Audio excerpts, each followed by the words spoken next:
Okay, hello everyone. I'm very sorry for the delay. We had some more technical problems. Oh, yes. Whoa, I'm all blue. Oh no.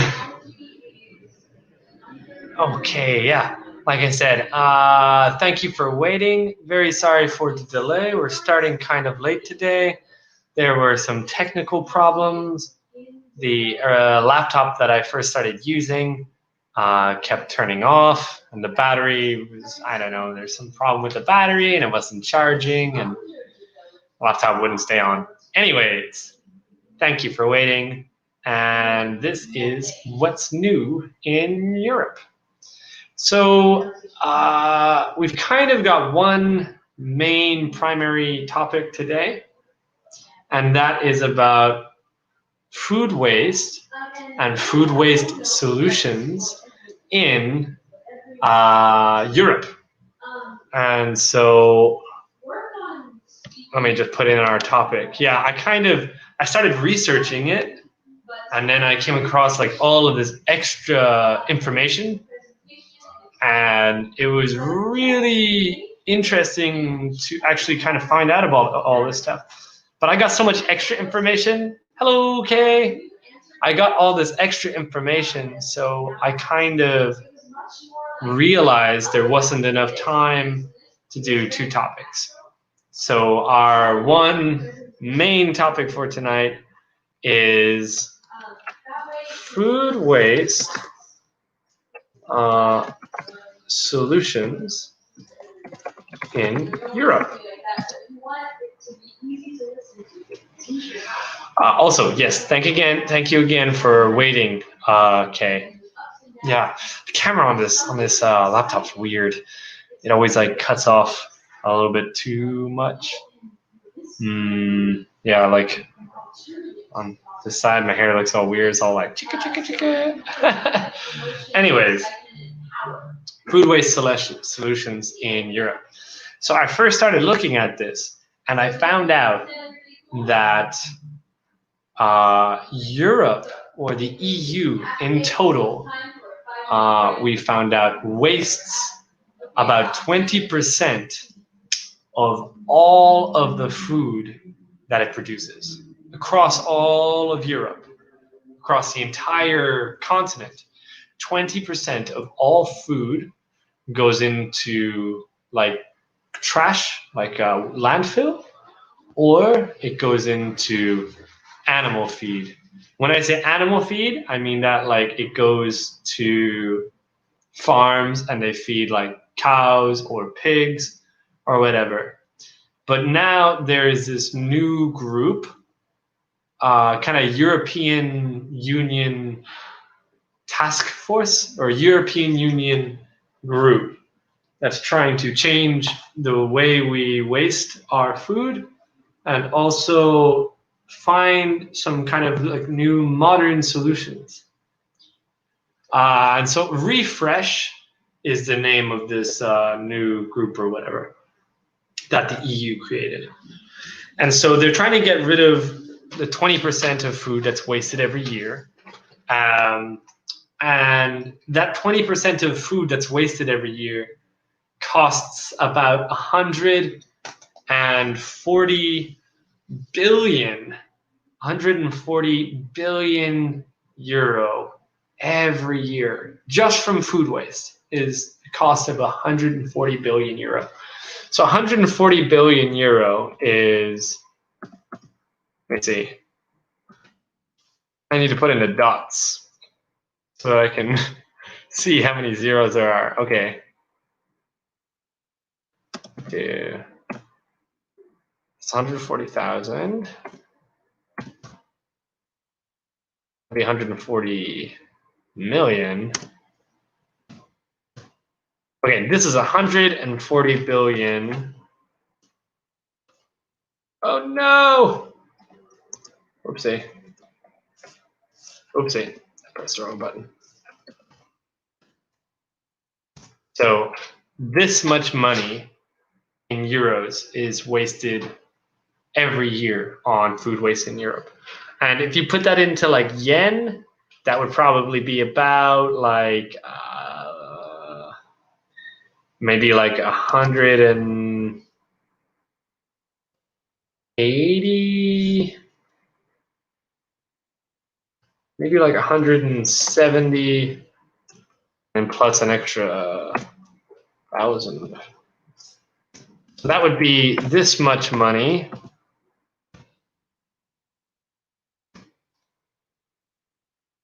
Huge money. Yeah, exactly. So that's in euros. That's 140 billion, right? Because a million is 1,000 thousands, and a billion is 1,000 millions. So 140 billion euro, or it would in yen, it would be about 170 trillion yen. So I think maybe this much yen. Yeah, that should be correct. I might have put that over wrong in my mind. Let me think. 100, 10,000. Oh, sorry. There should be one less zero. One less zero. It should be 17 trillion yen. So it would be about this much yen. Sorry, I got confused. I think that should be the correct amount. Yeah, about 17 trillion yen, which is nuts. That's totally crazy. All this money goes just into a dump, into a landfill, or into animal feed. And so there's this one of the companies that they looked at. So this Refresh group in Europe, they looked at 5 different countries in Europe, which was like the Netherlands and like Germany and I don't know, a few other places that they looked at. Anyways, all European countries. And one of the companies they looked at, Van Riesingen Green, which just sounds random noises. What they're doing, so basically a lot of food waste gets turned into animal feed. Specifically, carrots actually get wasted a lot. And so a lot of the carrots get given to cows and cattle as like kind of like wasted food. So, the cows can eat it on the farm. And this company instead, they take all these old carrots that people don't want, and what they do is they crush it, and they get all of them. They crush them, and they get all of the water out of the carrots, and they make them into dry powders, so that you can use like this powder to make carrot soup, or you can use it to make different powdered ingredients for maybe your vegetable stock or something like that, that's pretty interesting. I was like, okay, cool, right? But then there's another place that I saw, and they're called Surplus Food Factory, which is also in the Netherlands. This is why I love the Netherlands. Netherlands is very cool. When I say the Netherlands, I mean Holland, but Holland is actually a region. It's a prefecture in the Netherlands. It's not the name of the country.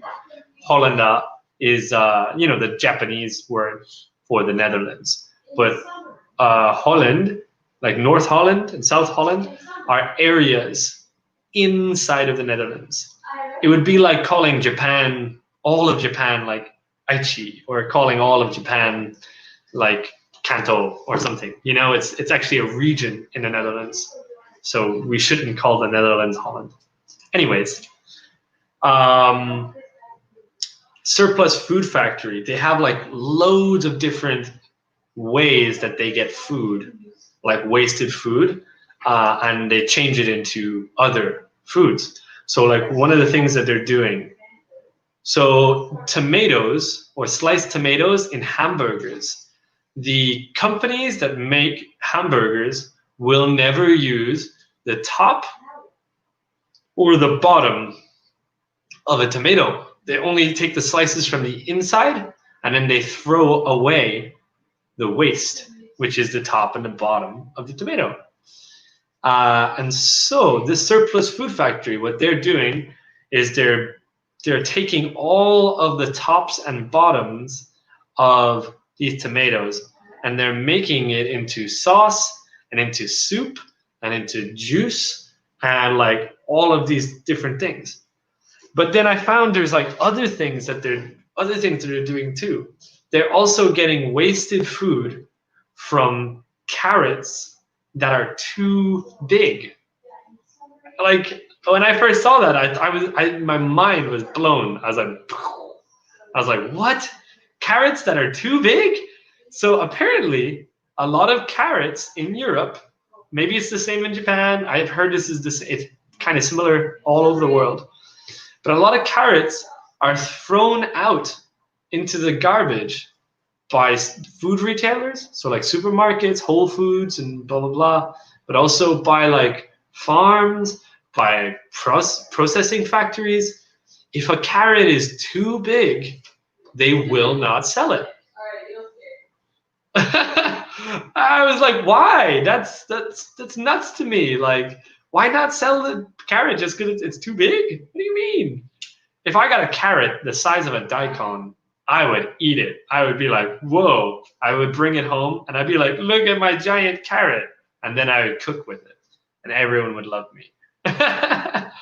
Anyways, so other ways that they are able to get vegetables is if vegetables are damaged, so like let's say a carrot's been snapped in half while it was at the processing factory or whatever, they won't sell it. Or if it's got like a half of it missing or something, they won't sell the carrot, and so it goes into waste. If it's misshapen, so misshapen, that's a great word to know, misshapen. So if the carrot is misshapen, actually this applies not just to carrots, but all vegetables. So the being too big thing was a carrot thing, and cow feed was carrots. But this is about all vegetables now.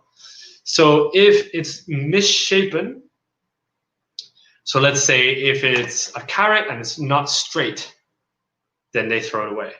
Or if it's a carrot that has like a lot of different pieces going out in different directions and it doesn't look nice, then they throw it out. But it's also the same for all other types of vegetables.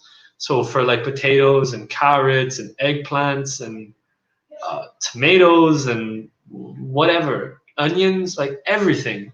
If it is the wrong shape that people expect, then they throw it away, which is crazy, right?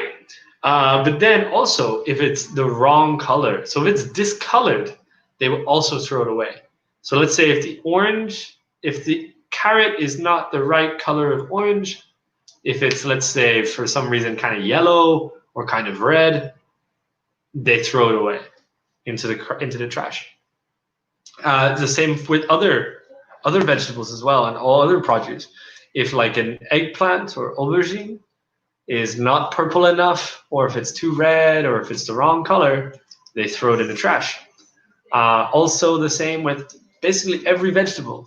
If it's damaged, misshapen, or discolored, they throw it in the trash, which is a huge waste. Like, I mean, of course, it's this much money per year now. Okay. Anyways, here are some of the solutions that the teams have found in different countries and different situations. One of them is coming back to AI again, because AI is great and it can do lots of stuff. So what they're doing is they're getting a camera and they're putting these cameras in restaurants, right? So cameras in the restaurant, and they put it over like a monitor over the trash for food, okay? So if you have ever worked in a restaurant, you know what I'm talking about. Like, I worked in restaurants, and if it's a small restaurant, you'll have a few, maybe one or two huge bins that are just for food. And wasted food goes into these, and then like once a week or something, or once a month, depending. People will come and take this big trash can and they'll bring it out to landfill dumps. And there are people who do this as a special service. They take your trash and everything, your food trash, and they bring it away in like these special containers. And they give it to farms or landfills to be thrown away. So instead, what this team is doing is they're putting a camera above that bin. And so every single time that someone goes to put food into the trash, what they do is the camera records everything that was on the plate, and then AI, artificial intelligence, identifies everything that's on the plate, and they can track what is being thrown away. And then, using artificial intelligence and like statistics, they can understand like this food is being thrown away this much every month. So we adjust the orders based on the algorithm that the AI creates from the footage in the camera. And that way, they don't buy too much of certain food, and they, they don't have to worry about food going bad in the refrigerator and throwing it out because there wasn't enough orders or something, like maybe no one ordered like potato soup for like a week or a month, and you got all these bad potatoes, right? So this AI tracks everything that's being thrown out, how much of it's being thrown out, and so forth. And then they can better match their orders, better match their menu, better match everything. And they found that per year, from one camera in one restaurant, that one camera will save 4,000 kilos of waste per year. Like 4,000 kilograms per year were saved by the AI. A single AI camera. Oh no. Sorry, I'm trying to type this at the same time. But a single AI camera in restaurant. Oops. Restaurant. Yes.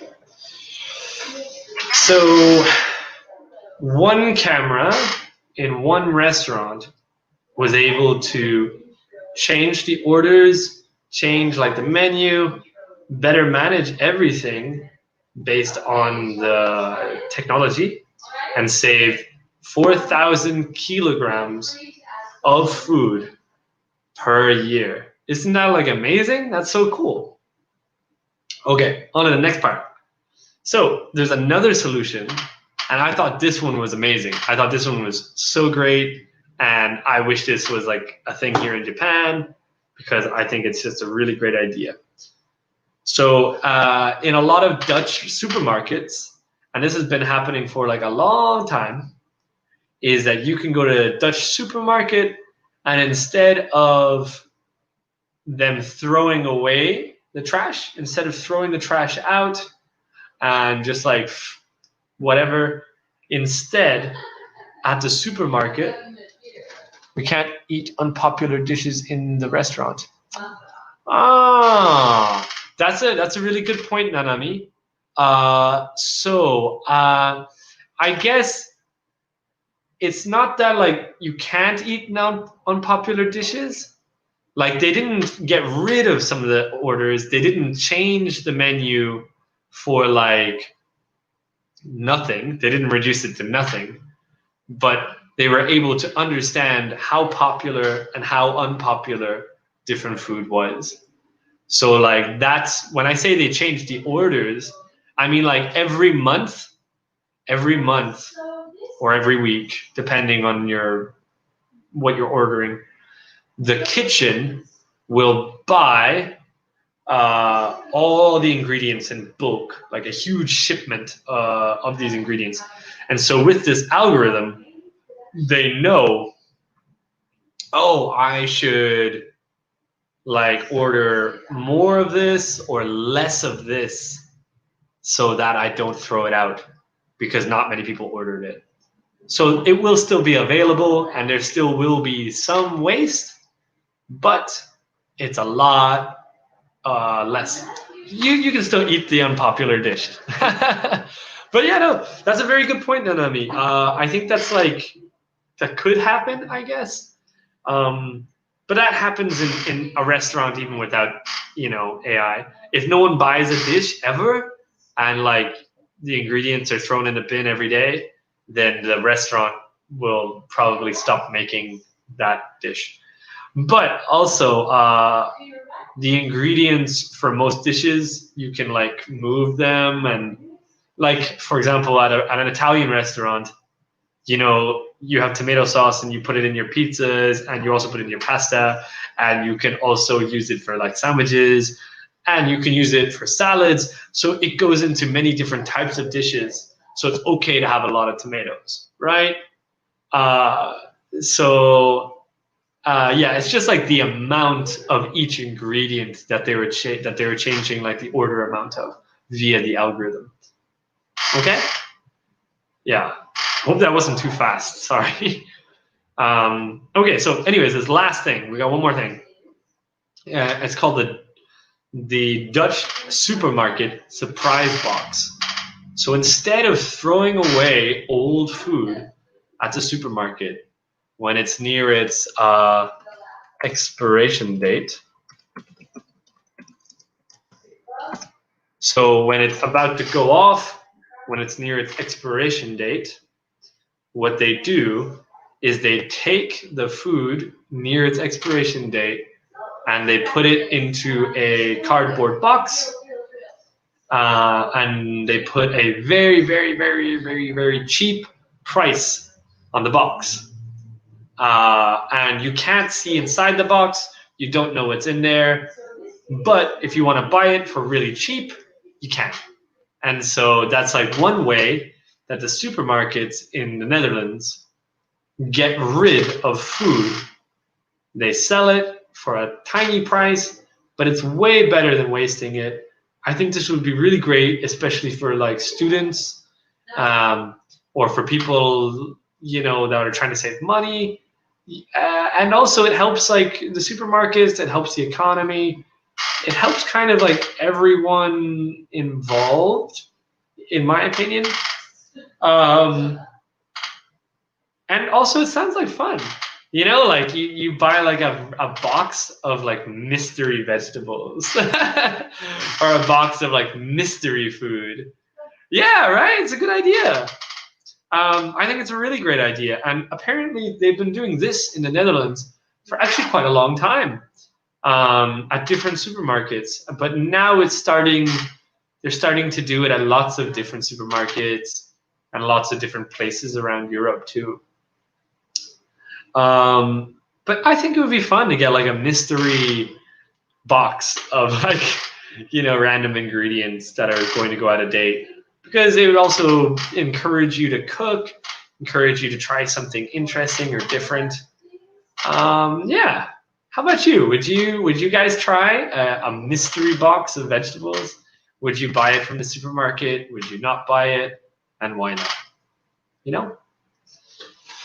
Oh, actually, I think we're almost out of time. Okay.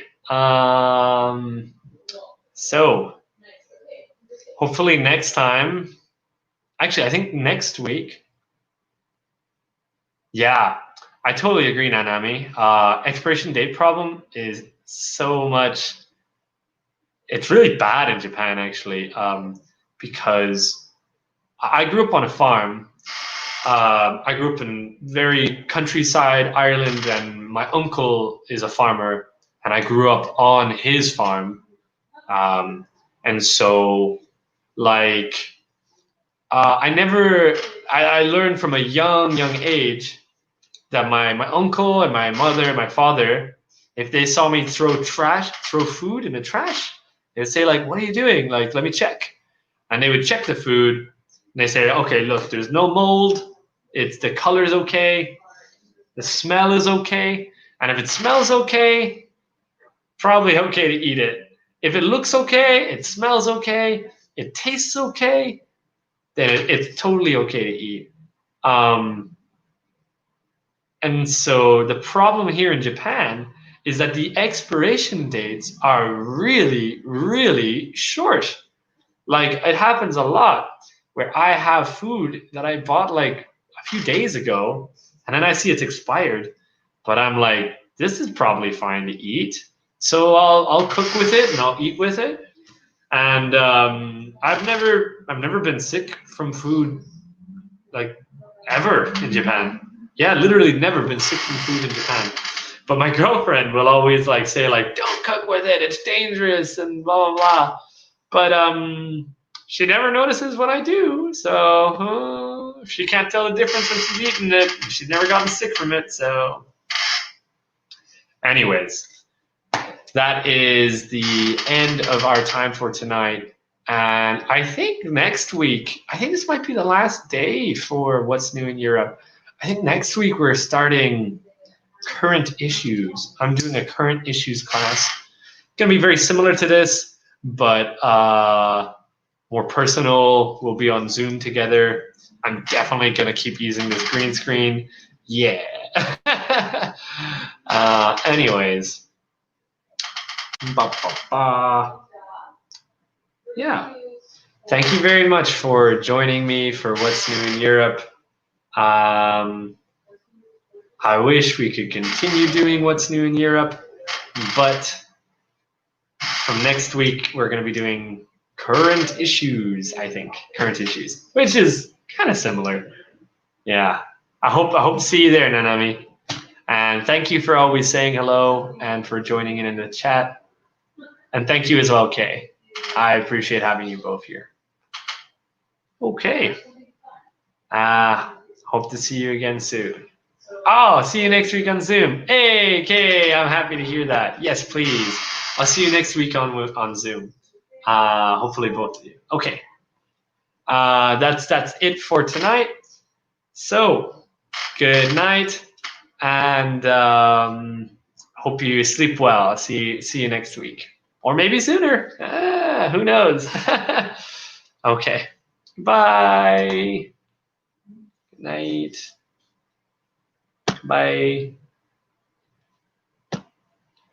Bye bye.